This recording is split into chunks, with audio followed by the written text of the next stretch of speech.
ESPN.com NFL Insider KC Joyner previews all the matchups to watch. He's brought to you by Sun Valley Pools Fan Zone, and he joins us now on the Sports Bash on 97.3 ESPN. Ho, ho, ho, my friend. Merry Christmas to you. Merry Christmas to you and yours, and, of course, Happy New Year as we get ready for Week 16 of the NFL. Hard to believe, Harry, but we look at that's a Philadelphia Phillies line, by the way. Yeah.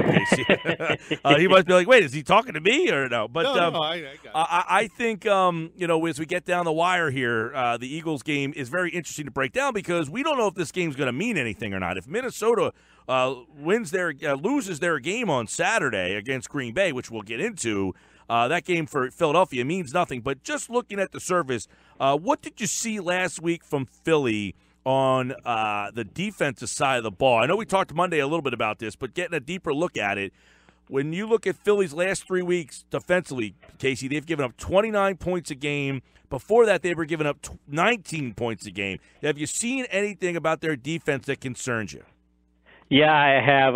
I do these grades for offensive and defensive lines for an ESPN Insider fantasy football article, but it also works well for covering football in general. So looking at the Eagles, I do these things in 6-week increments. So this is going to be a little more than just the last 3, but this is still troubling.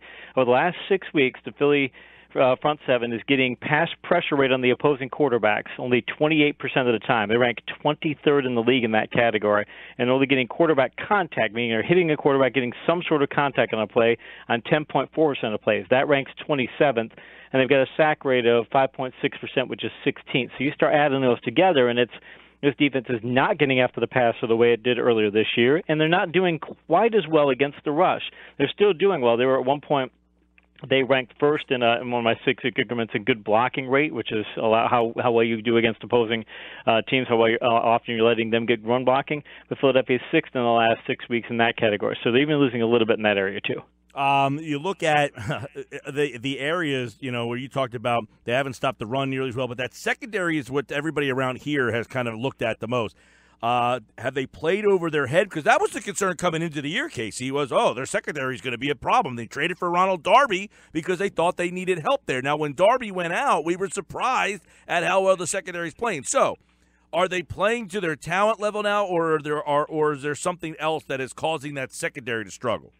I think one of the reasons, and this is part of what explains the low quarterback pressure rates and the low quarterback contact rates.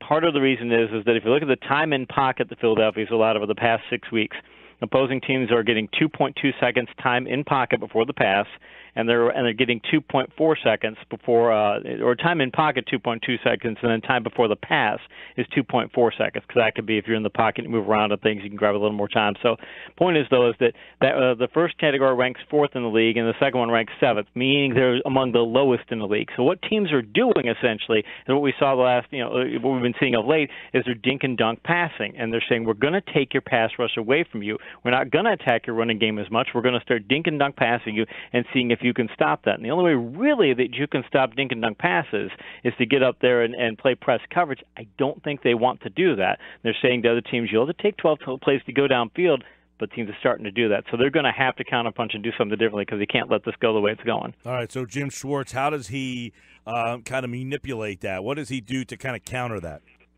Well, if you're going against the Raiders, the good thing about the Raiders is that their offense, when you look at their pass blocking grades haven't been quite as good of late.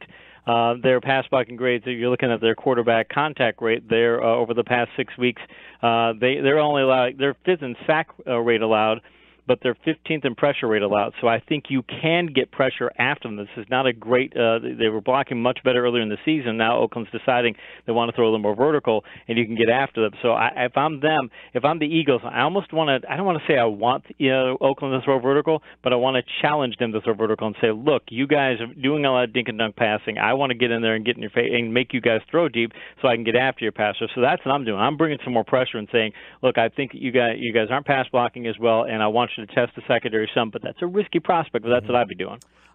Sal Powell was on earlier and said that he thought communication was an issue on this team in the secondaries particularly. You agree with that? I agree with that, and that's one of the risks if you do try and go after pressure and things that you're gonna have those sorts of mix-ups and things. The problem is that Bill Walsh used to say when a team throws short passes, they're doing three-step dots and throwing short passes, you are essentially attacking the coverage weakness of the defense. Just whatever coverage weakness is there. If they're in a particular coverage, there's certain things you can do in short passes. In cover 2, you can do certain things. Cover 3, you can do certain things. Cover 1, you can do certain things. He said, but you're automatically attacking the weakness of the defense. And I think the Eagles I think they're getting a bit frustrated about the idea that teams are just taking this approach and saying we're just going to go after the inherent weakness in whatever coverage you're doing, so the players are trying to do more than what they should. And really, you just if you're going to play those coverages and people can beat you on those passes, you're just going to make the tackle, get a strip or something of that nature, or say, fine, we're going to start taking some of the short stuff when you're going to have to go vertical, because I still think their safeties are better than the corners in some ways, and I'd like to see their safeties get in positions where they can make plays where you can have them throw deep. When you look at this defense against, you got Cooper, you got Crabtree, you got Carr, Lynch, is this a worrisome matchup? I mean, the Eagles win this game. They clinch home field. So this is still because we think Minnesota will beat Green Bay. More on that game when we go down the schedule. But they need to win this game to clinch. And if they can clinch, that Dallas game is meaningless in week number 17.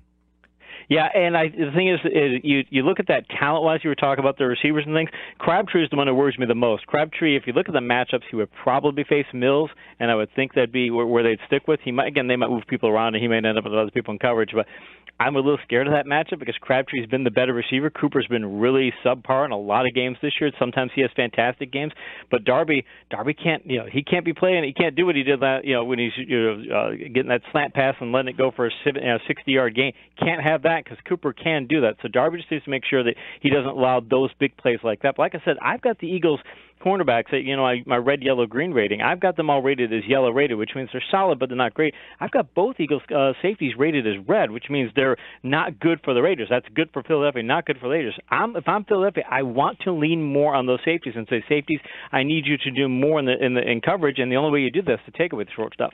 ESPN.com, NFL Insider KC Joyner with us. The matchups to watch. Nick Foles the other day, 4 touchdowns. Scott and I were talking about, is this a product of, because, the offense, Nick Foles, going for 4 touchdowns. Is this offense just set up to where a guy's going to succeed regardless of who it is?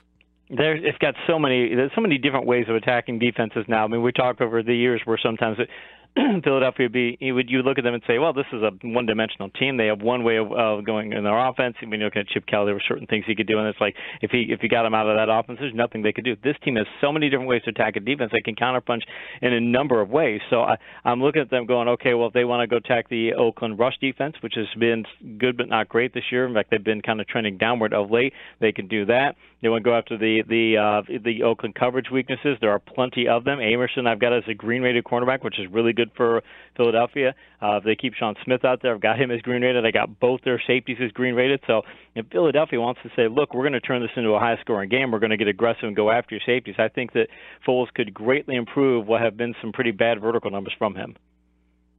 We were just talking with a reporter from that covers the Oakland Raiders, and he was talking about how the body language this week, the Raiders just have no energy coming off that tough loss the other night against the Cowboys, and then also having to travel all the way east and play on Christmas night against the Eagles. How do you think that's going to play into this game, if at all?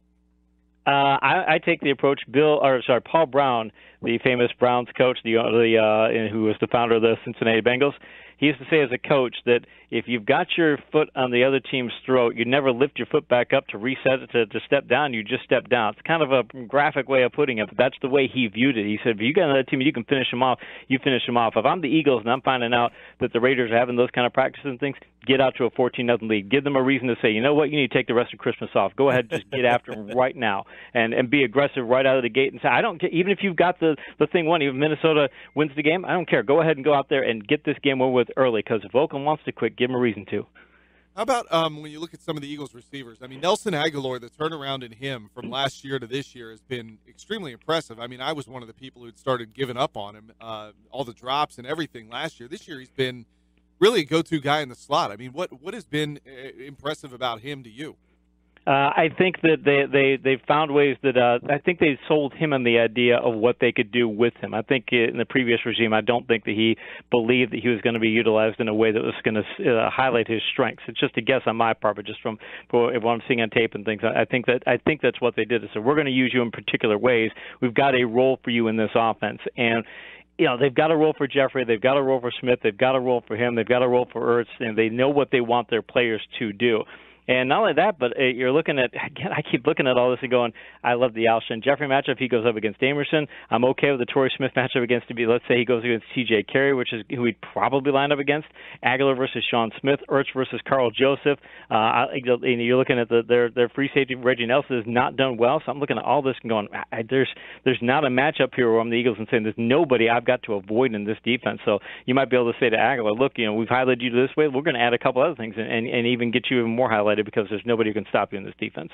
Do you anticipate then potentially a more vertical attack from the Eagles, or do you think they'll go more with the running game and mix that in maybe once or twice? I think I don't think if I'm Peterson, I'm looking at the Foles' vertical numbers because he had 6.7 yards per attempt last week. It's a really terrible number in vertical passes. And if I'm him, I'm going, I know I need to get better in the vertical game. And yeah, we can win this game probably without going vertical. We don't have to really do that. But I want Foles to feel like you can go vertical passing. We can have you do this. It's a perfect matchup to get his confidence back and to get the other players' confidence back too. That hey, by the way, we struggled vertical last week. We don't, this is something we need to correct. And if I'm them, I make sure that this game is the game that says, yeah, it's the correction. And show teams coming into the playoffs and they're looking at this tape going, hey, we better be careful about Foles and vertical passing. We can't just write that off. All right, let's look at some of the matchups this week. Get a quick thought on each of the key games. Baltimore wins out. They're in. They're going to play Indianapolis. Any reason to think the Colts can go and beat Baltimore? None. In Baltimore, by the way, their pass blocking the past 6 weeks has been superb. All those metrics I mentioned before, they're in the top 5 in each of those metrics. There's Flacco, and that passing game is finally getting somewhere, too. So this is a multi-dimensional team. All right, you take a look at the next game is Minnesota-Green Bay. It has a little bit of meaning for Philly. If Minnesota loses, Philly would clinch. Any shot Minnesota goes to Green Bay and loses? I wouldn't think so. I mean, Minnesota's defense hadn't been playing as well of late, but after what they did last week and with Green Bay now having Rodgers, he's not back on IR and they've got Hundley back in there, I think that the Green Bay offense takes a huge step back. I'm only surprised if Minnesota shuts them out. Minnesota possible shutout. I talked the other day, I think, too, it's going to be one of those ugly games with Brett Hundley getting back in there. All right, Detroit needs a win to stay alive. They're going to Cincinnati, but can Detroit win on the road? I think they can. Cincinnati's pass defense is solid but not great. In Detroit, over the last 4 weeks, 80% of their yards on offense comes through the passing game. This is a total pass-first team. They've kind of given up on the run, so I think that they're going to get in that kind of a passing game that Cincinnati can't keep up, and I got Detroit winning that one. Rams going to Tennessee. Tennessee needs to win to stay in place in the playoffs, but the Rams need to win to keep their seeding in the NFC. Tennessee's offense has struggled because of their offensive line, but on defense, I did mention those grades I do for that ESPN Insider article.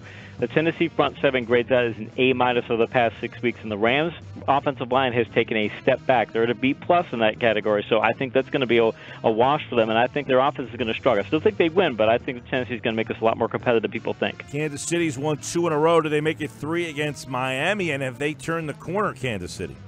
They have turned the corner. The change in offensive coordinators, change of play callers was a huge plus for them. They're now starting to use their vertical passing game, and they've got all kinds of matchup edges over Miami. Miami, by the way, their run defenses over the last 6 weeks, they've allowed a higher good blocking rate than any team in the league, which means Kareem Hunt's probably going to have a big game. All right, KC Joyner's with us. All the matchups for the week to watch. How about Buffalo going to New England? Buffalo, even if they win out, they might lose out because if Baltimore wins out, they're out. But can they go to New England and win, really?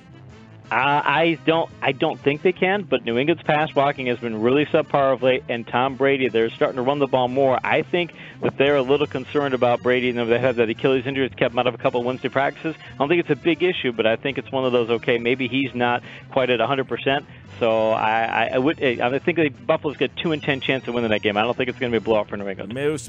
Probably the most meaningful game of the week. Atlanta's going to New Orleans. If Atlanta wins out, they win the South. If they don't win this game, though, there's a potential they could be out of the playoffs. if I'm them, I want to make this a high-scoring game. I want to try and say, okay, Drew Brees, I want to make Drew Brees have to win this game for New Orleans, which you'd never think you'd say that. But if I'm them, that's what I want to do, because I don't think the New Orleans passing game is what it has been. And by the way, the Saints just put their strong safety, Kenny Vaccaro, he's on IR now, so their secondary is a bit banged up. If I'm Atlanta, I want to go after those safeties and say, I want to make this a shootout game. So I still think New Orleans wins, but Atlanta's got a really good shot. Chargers going to the Jets here. Chargers, if they lose, they're done. Even if they win, they need a lot of help. Yeah, they do, and they just lost Hunter Henry, so that's not a good thing for their passing game. They're still going to do pretty well because the Jets have a terrible pass defense. Their pass defense has been atrocious, but their run defense has been really well. So another one of those games where I think the Chargers are going to have to go vertical. But it's a cross-the-country game. I wouldn't be surprised to see them lose, but I'm going to probably pick them to win. Carolina with a loss. There'd be some playoff implications, but can Tampa really go to Carolina at this stage and win?